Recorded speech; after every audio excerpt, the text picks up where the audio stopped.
ver, aquí vamos a entrar con el tema de extradición, traslado o expulsión de los capos, que viene del italiano capo, los jefes, de la mafia.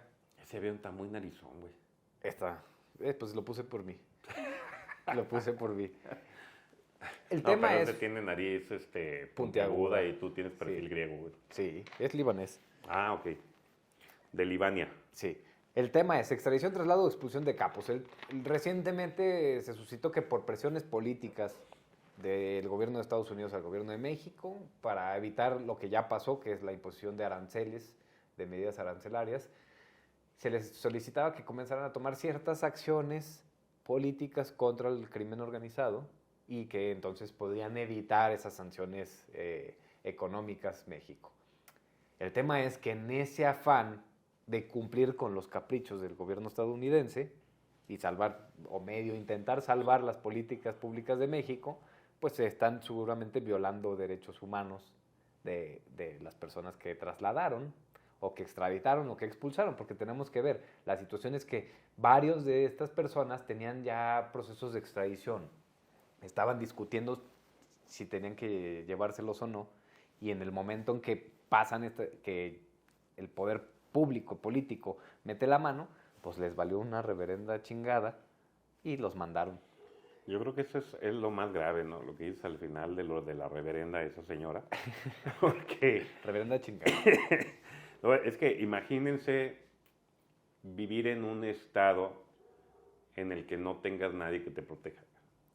Sí. O sea, en el que supuestamente las autoridades están creadas para protegerte y que como en todo el estado las autoridades se corrompen y no te protegen, pero de todos modos tienes opciones con otras autoridades para protegerte, con otros mecanismos, ¿no? Como en este caso el amparo, el procedimiento de extradición, etcétera.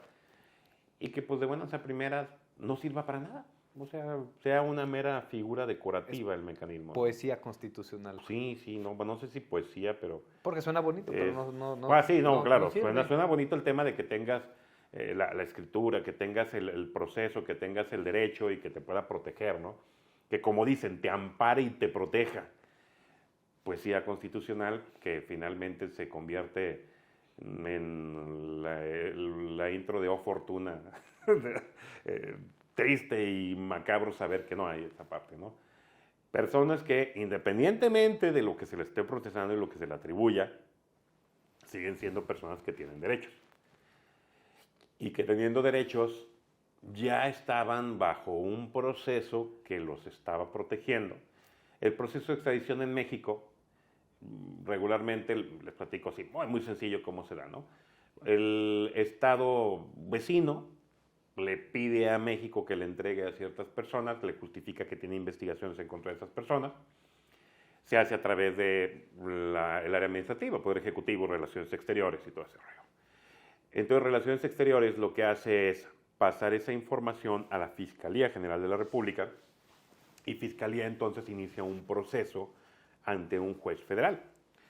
Le pide al juez una orden de captura, una orden de aprehensión para efectos de extradición de esas personas. El juez verifica si se dan los elementos, le entrega la orden, detienen a estas personas y entonces quedan detenidos por la extradición, por el tema del proceso de extradición, pero están, vamos a decir, a disposición. ¿Qué significa que estén a disposición? Que el juez tiene control sobre esas personas, no la FGR, no el Poder Ejecutivo, ni el Estado que se lo está pidiendo, el juez. Es el único, la jueza es la única que puede decidir sobre la libertad de esas personas y a dónde se mueven y a dónde se van. Justo para evitar que los entreguen sin haber resuelto si es válido o no, ¿no? Por ejemplo. Y eso es lo que pasa aquí. La mayoría de las personas están en ese tema y pues de repente amanecen al día siguiente en el otro lado, no secuestrados, sino pasados por la misma autoridad. Ya ves que unos han pasado secuestrados. Y que digas, pues qué onda, güey, pues, no estaba yo con el juez y el juez me estaba protegiendo. Sí. O sea, ¿qué pasa, no? Y el tema, el tema importante es, ¿y por qué nos tiene que preocupar a todos? Porque la violación a un derecho de una persona, quien sea, nos pone en riesgo a todos. No, es que finalmente eso va a pasar un día con nosotros. O sea, el no tener un mecanismo de protección es de todos, no nomás de estas personas, es de todos. Sí, solapar estos actos es darle un cheque en blanco a las autoridades para que hagan lo que les dé otra vez su rechingada gana. Sí, sí, no hay que esperar o no hay que estar en la cómoda de, no, pues hágase señor tu voluntad, pero en las nachas de mi compadre, ¿no? O sea, pues es ellos se andaban en algo, No. se metieron en algo, lo merecen, etcétera. Yo no, yo ando por acá. Ah, se empieza a acercar el rollo, no, bueno, hasta con la familia, no, pues saben que andaba mi prima, mi primo, ¿no? Cuando me toca a mí, no vamos a tener a nadie que grite por nosotros, ¿eh? O sea, Claro. si nosotros no hablamos y no gritamos por los demás, va a llegar un momento en que nadie va a hablar por nosotros. Si a mí me agarran un día, yo no andaba en nada, pero van a decir, seguro el licenciado en algo se Sí, metió. sí. Entonces, no. Esas son puras mentiras. No. Sí. Esa noche yo no andaba ahí.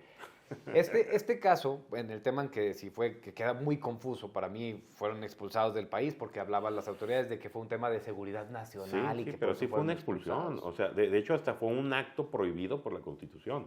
Ni siquiera fue una deportación. Y fue abiertamente comunicado por las autoridades. Y un destierro, es prácticamente un destierro. O sea, fue un destierro y aventarlo. Y eso me recuerda al momento histórico de este video, al primer amparo en la historia de México que fue concedido en San Luis Potosí. En San Luis Potosí. Juez de distrito. Que fue el amparo Verástegui. Sí. El amparo Verástegui, que es muy interesante porque ni siquiera fue concedido por un juez. Fue el secretario que estaba en suplencia del juez porque el juez estaba de vacaciones. Uh-huh. Y este fue por, si no me equivoco, y si me equivoco me corrigen, o lo ponen en Google y ya, pues ahí lo ven ustedes. El punto es que supieron que existió un primer amparo y que está documentado por una expulsión de San Luis Potosí, del gobernador a este señor, a Verástegui, y dice, te vamos a sacar porque me parece que era, lo acusaban de que era un bandido y que hacía desorden en el Estado, y entonces decían, ya nos tiene harto, vamos a expulsarlo como parte de las políticas del Estado. Lo iban a expulsar y corre a promover el primer amparo y le conceden la suspensión para efectos de que no se quede. Y fue la primera suspensión dentro del primer amparo que está documentado en México. Entonces, clip histórico en Amigos con Derecho. Historia. Sí. Historia nada más ya, porque... Sí, es triste. Este tema está buenísimo. Buenísimo. Aquí, híjoles, van a entrar, vamos a hacer una breve advertencia, pueden entrar criterios personales, vamos a intentar ser los más jurídicos posibles. Y objetivos. Pero a lo mejor se nos cuela algún pensamiento personal. Anulo funa, dicen, anulo funa, doctor, porque el doctor el otro día me decía, ¿qué es funar? Porque yo le decía... Sí, yo dije, es latín antiguo, qué chingados, porque no entendía. Yo le decía, es que no hay que decir esto porque nos funan o esto no. Que yo soy inmune a ser funado, a mí no me importa, pero... Ay, a mí también. Yo escuchaba la palabra, pero no entendía qué significa ser funado. Pero el tema, sí, aquí somos inmunes a la funa. Pero el tema es que los jóvenes ahorita dicen, te van a funar, no sé de dónde viene la palabra, la neta, pero yo me familiaricé gracias al público de TikTok y entiendo que es cuando te están metiendo una chinga y quemando en redes sociales porque dijiste algo que no debía, ser algo políticamente incorrecto. Entonces, si vamos a decir algo políticamente incorrecto, nos disculpamos de antemano. Y nos avisan para acordarlo y censurarlo. Sí, ya una vez subido nos avisan, nos dejan comentarios, vamos, nomás porque a uno de ustedes les ofendió, vamos a bajar todos los videos. Este tema, doctor, maternidad subrogada. ¿Qué es maternidad subrogada? Vamos a decirle a los estudiantes, porque esto seguramente no se ve en ninguna universidad. Y si se ve, también me corrigen, pero pesos contra tostones que no se ve en las universidades. En la mayoría no, y más porque todavía hay un sistema educativo muy mochila. Hay mucho mochilón. Muy mochilón. ¿Qué es eso? Muy de golpes de pecho, de esas cosas no se hablan. Ya Sí. ven, funado mochilón.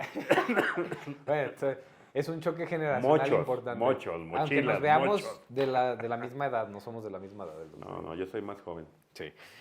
Maternidad subrogada, en pocas palabras, ya lo han escuchado, no es otra cosa que la renta de un vientre para poder tener un hijo.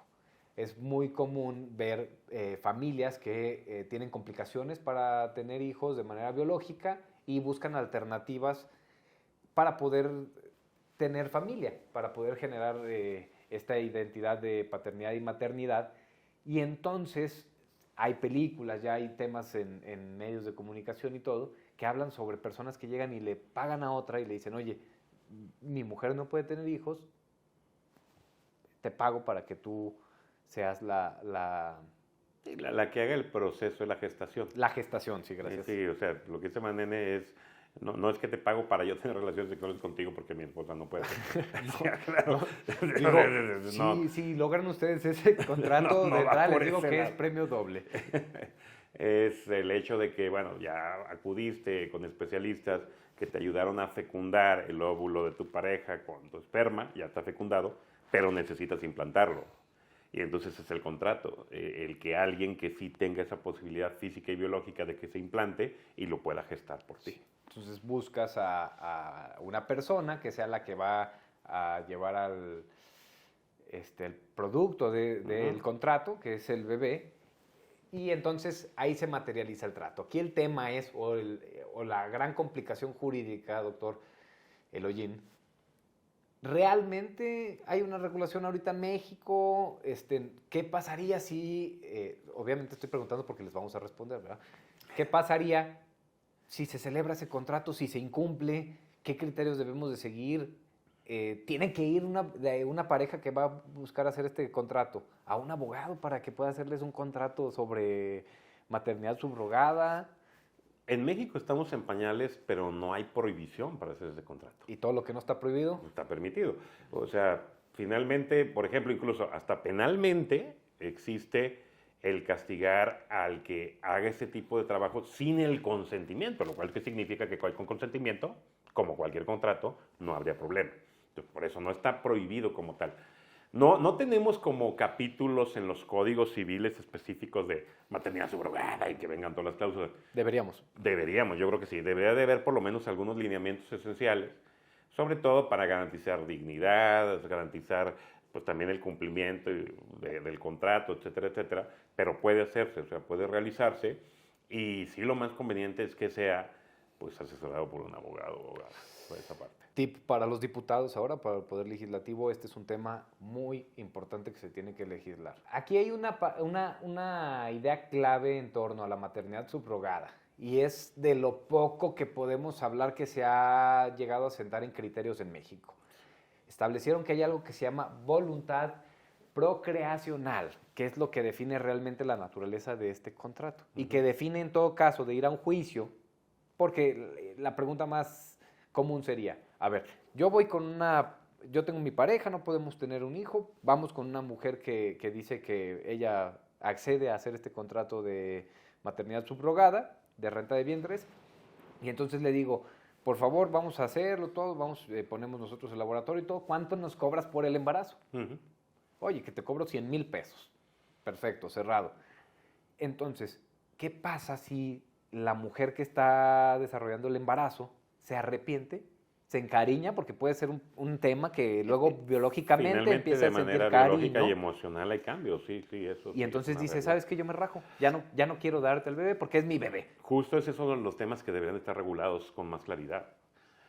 Ha ocurrido lo que comenta Manene, ya hay ejemplos en otros países, hay en España, hay en Europa, algunos temas en Estados Unidos también, si mal no recuerdo, donde ha pasado eso, que la chica que accedió a que le implantaran ese óvulo fecundado, al final dice, no quiero, o sea, es mi hijo, es mi bebé, yo lo gesté, etcétera, etcétera, y entonces terminan por ellos mismos ejercer una acción legal para que proteja el Estado el embarazo y proteja al bebé con la persona, ¿no?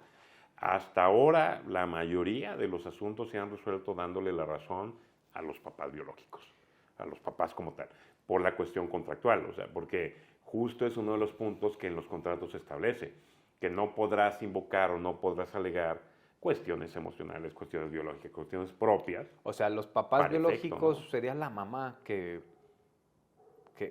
no la del vientre. Exactamente, los papás biológicos son los que pusieron el óvulo Sí, quienes y contrataron. el esperma, los que contrataron, ¿no? Okay. Los contratistas, vamos a decirlo así.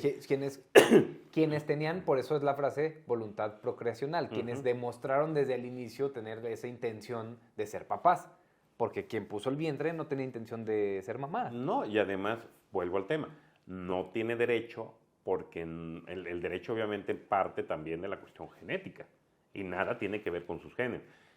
Obviamente el trasfondo, las hormonas y todo lo que cambió en el cuerpo ayuda a esta parte.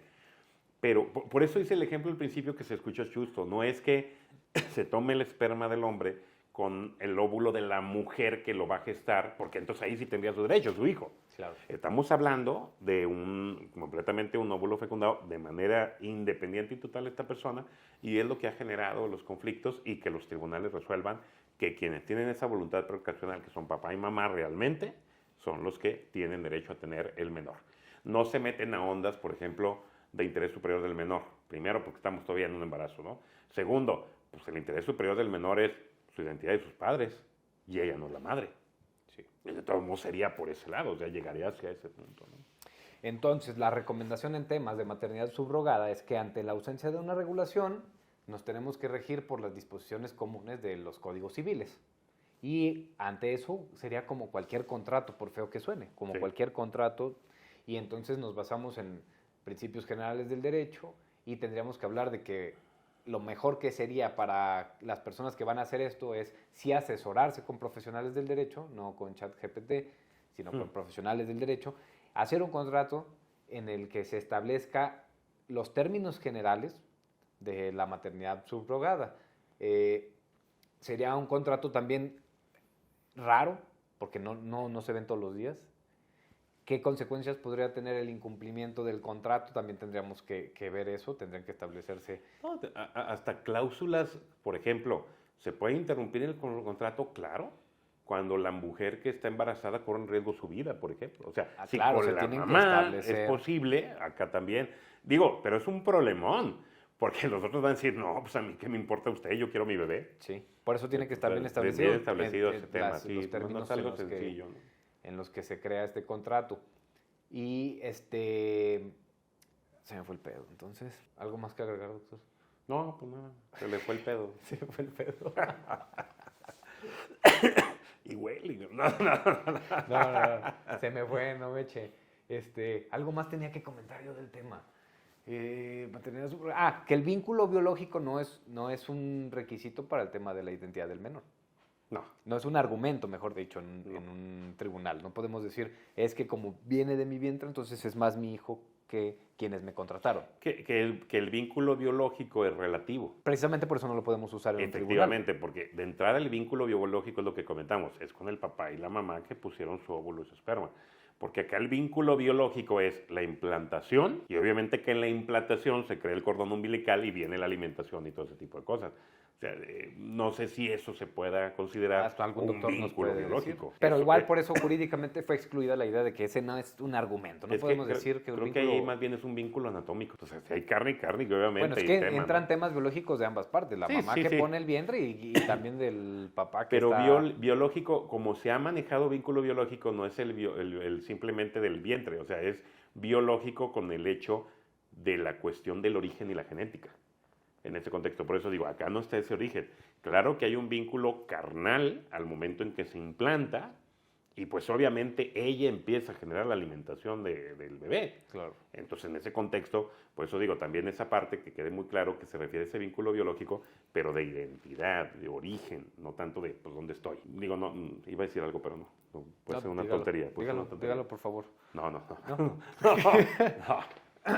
¿Y el estilo de vida de la que se renta?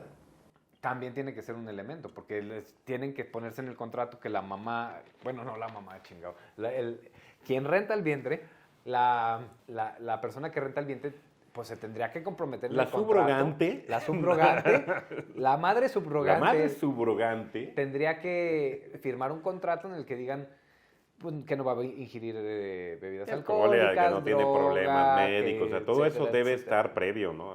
Y pues debe estar Es un gran garantizado. contrato. A mí me Sí. encantaría realizar un contrato de esos porque estaría... Es muy importante que se debe tener muchas precisiones, muchas cláusulas interesantes, importantes. Y con el acompañamiento de otras ramas, ¿no? Claro, Peritajes claro, médicos claro. que O tengan que- incluso hasta con cláusulas de circunstancias no previstas sobre la marcha se pueden ir viendo con esa parte médica, por ejemplo, ¿no? Sí, Digo, porque si es imaginemos complicado. que tuvo una complicación, pero recibió anticipo. Ahora que regrésame porque te complicaste médicamente y ya no tuviste el hijo. ¿sabes?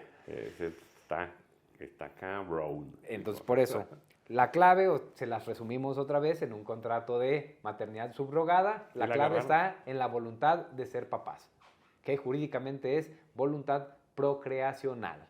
Entonces, esa es la clave detrás de este tipo de actos que ustedes, si un día, ojalá, y me cuentan, los buscan para hacer un contrato de estos, sean muy específicos en la voluntad de procrear, porque esa puede ser la defensa en el tribunal. Está padre para luego eso que dice de voluntad de ser papá. Ahorita me acordé de los casos donde van a los bancos de esperma, oiga, Que y piden, que luego andan pidiendo la cuestión alimenticia. bueno, ahí sí pueden pedir el desconocimiento de Digo, paternidad. Sí, luego demuestran luego lo vemos. quienes vayan a donar esperma tienen que pues tener su comprobante, porque en caso de que les No, reclamen, claro, pues de- ustedes de van a que no poder... hay voluntad procreacional. Exactamente, yo no quería ser papá, yo fui a donar esperma y entonces ya no hay voluntad de que yo quería ser papá y por tanto no tengo yo ninguna consecuencia jurídica. Como en el sobre- vato de Europa, ¿no? De Estados Unidos, que fue a donar en todos lados y tiene como 900 hijos el güey. Véanlo, búsquenlo en internet, ¿eh? Es cierto eso. Tiene muchos... Ellas son mamás, pero él no es papá. Ajá. Ese es un tema. No es como aquí en México de un chingo de abogados que tienen como 20 familias. ¿eh? No, no es otro tema. No juzgo. Miren. Muchos de ustedes seguramente reconocen no es el DUI. El Dewey, no el Es Diu. No es el DIU, es un buen vape. Seguramente ustedes lo reconocen porque han de ser adictos a esta madre, que además de que es más nociva para el cigarro, el doctor se quejó de mi cigarro y ya no puedo fumar en los programas. Ya tengo cáncer de panza, miren. Y por ya eso- tengo un tumor. No Por lo eso- tenía así en el programa No. pasado. Es voluntad procreacional. Cabrón. Entonces, el vape. Hay un tema, doctor, en torno al vape, un tema penal que nos corresponde explicarle a nuestro público juvenil e irresponsable de amigos con derechos. Últimamente se ha hablado mucho porque el gobierno federal publicó un decreto en el que hizo una prohibición constitucional para uso, comercialización, almacenamiento y todo lo que tenga que ver con los vapeadores. Básicamente con un pretexto de salud pública, ¿no? Que todo lo que vaya en pro de la salud pública es difícilmente combatible a la luz del derecho a la salud. Aquí van a tener la duda, y si ustedes no sabían, es un decreto constitucional. O sea, en teoría, vamos a decirles por qué en teoría ahorita está prohibido, no lo pueden usar, menos en la universidad. Pero ya es ilícito. ¿Qué va a pasar si ahorita agarran a un güey con un vape? Con La un policía. vapeador, ¿no? Bueno, como dice Manene, el punto aquí es, pues sí, la Constitución dice algo, pero para poder yo bajar las prohibiciones de la Constitución, necesito que se desarrollen otras leyes. Que las autoridades, lo que pueden bajar directamente son derechos, eso sí, está obligado, ¿no? Conforme al principio pro persona, pro homine. Sí está- Artículo 1 constitucional. Artículo 1 de la Constitución. Es posible bajar directamente aquellas disposiciones que garanticen un derecho. Si al legislador se le ha olvidado, si el legislador no ha hecho su chamba, las autoridades tienen que bajar directamente el artículo, directamente el derecho y hacerlo valer. Pero al revés, es decir, prohibiciones no. Si la Constitución establece una prohibición, primero tiene que ser regulada claramente por el legislador para saber cómo la voy a bajar. O sea, no le puedo dejar a la autoridad que ella se invente el proceso para afectar el derecho. Y eso es lo que está pasando en la actualidad con los vapeadores y con otro tema que vamos a ver más adelante. Entonces, claro, si hablamos técnica o legalmente, pues no habría forma de que la autoridad te impusiera una sanción por traer un vapeador. A lo mejor no habría forma. Si hablamos objetivamente, no vean la prohibición del vapeador, que si hay una prohibición para usar el vapeador, vean el daño que se causa, ¿no? Pues Sí. es otro punto, ya.